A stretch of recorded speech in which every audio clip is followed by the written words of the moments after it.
and never look back.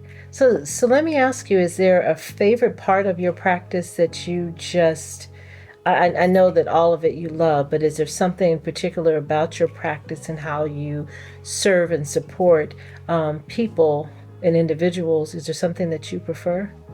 Right now, the thing that I love the most about the private practice, I made the decision to start taking in interns. Ooh. And so, with taking in the interns, we keep them for about a year, and it gives me the opportunity to pour into new clinicians coming into the field. And so, I have the opportunity to train them in how they are going to help people. So I really enjoy pouring into the next generation of clinicians that are coming. But the thing that I would say that I love prior to that is making a connection with the people that I am serving and helping. Because it gives them the opportunity to come into a space where they don't really want to come into anyway. It takes a lot to make an appointment to come in and share what you're going through, and I don't take that lightly. And I want to validate what you're going through, and I want to validate you and let you know that what you're going through is real and that I can help you, and that you are being seen, and that you're going to be heard, and that you can get help. And so that is the other space that I feel like we hold for people at Real Talk, is that no matter what you're going through, that you're going to be heard and that you're going to get the help that you need. And so that I love that. I love helping people. And I love real talk and just your philosophy. Do you find that African Americans struggle with opening up when they come to counseling? Because I can't imagine.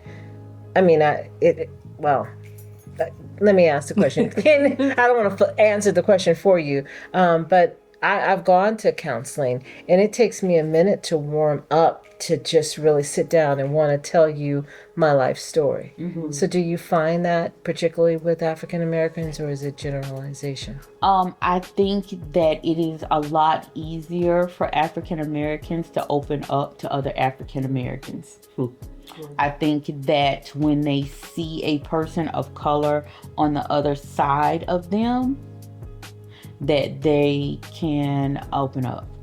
And I think that when they see, and that when I can answer their questions and I can answer their sentences when they're saying what they're saying, it's like, oh, she get it.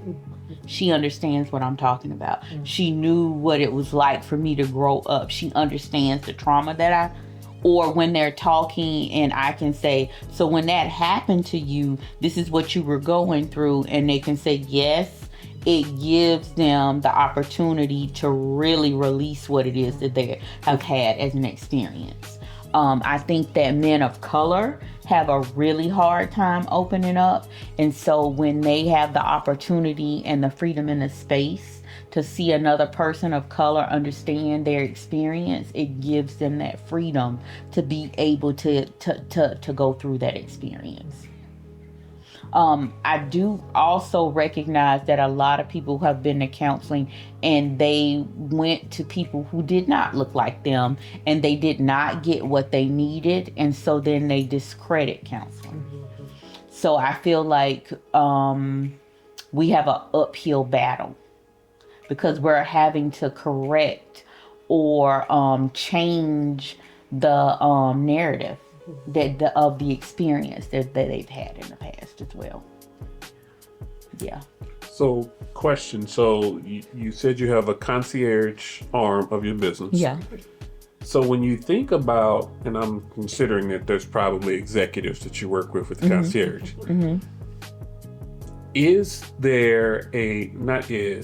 What are the differences of working with someone on a concierge level versus a basic practice level?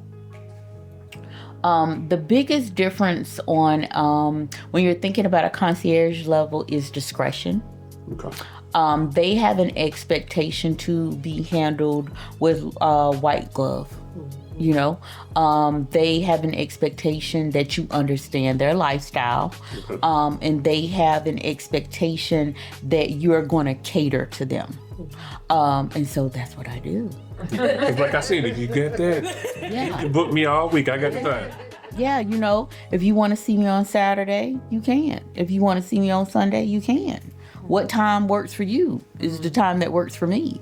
You know what I'm saying? Yeah. I don't have a problem with that. Yep, I have a non-disclosure. You need me to send you mine, or you sending me yours? Okay. How do you want to do this? Okay. You know what I'm saying? Yeah. It is one of those things that is understood.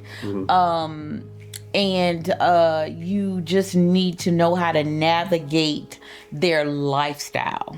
You know what I'm saying? Because the exposure is great for them. You know what I'm saying? There are certain things that they go through that other people don't necessarily go through. And so they don't want to come to an office that has a banner that says counseling services. They don't want people to know that they may or may not have been indulging in substances. I'm licensed in mental health and substance abuse services. Okay. So I have a different sense of understanding and things from that perspective. So if you need me to assess, or if I need to speak with a manager or a handler, I know how to do that. Okay. From that perspective. Okay. I love the language you use. I got a non-disclosure, you got a non-disclosure. Yes. I need to work with a handler, you know. And I'm sure that language, being able to speak their language, also probably gives them confidence in your credibility. Just like when you were talking about Marsha's questions around our community.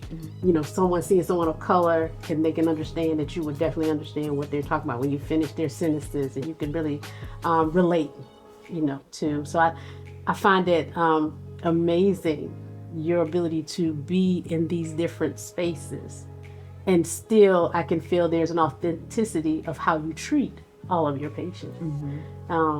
When you talked about one of the things about this podcast, so Becca, one thing about this podcast, we also always want to bring it back to community. And so when you talked about bringing in the interns, thought that was great around, you know, reaching back and bringing up the next generation. And your clients that come in who may have had a bad experience.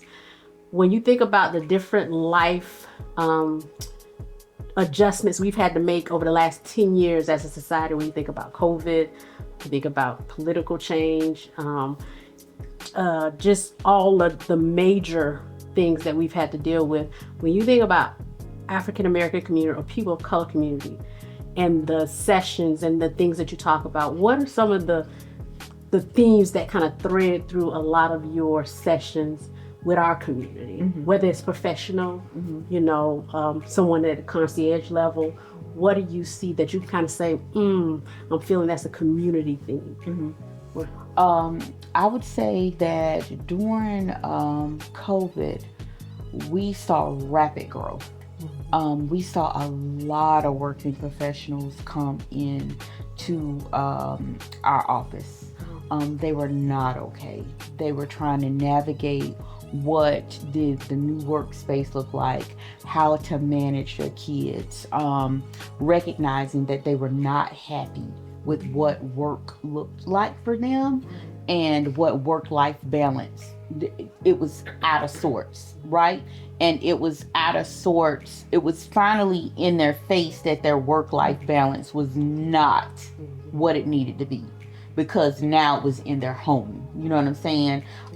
They were working 60, 70 hours a week, but when it was at the office 60, 70 hours a week, and then they could go home and crash out, it was one thing. But now it's 60, 70 hours a week in the home, and you're trying to get Johnny to do his work online. You know, everybody was not okay. You know, so that was one of the things. What we noticed was that the people who came in to counseling right when COVID started are exponentially better now than the people who did not get counseling in COVID.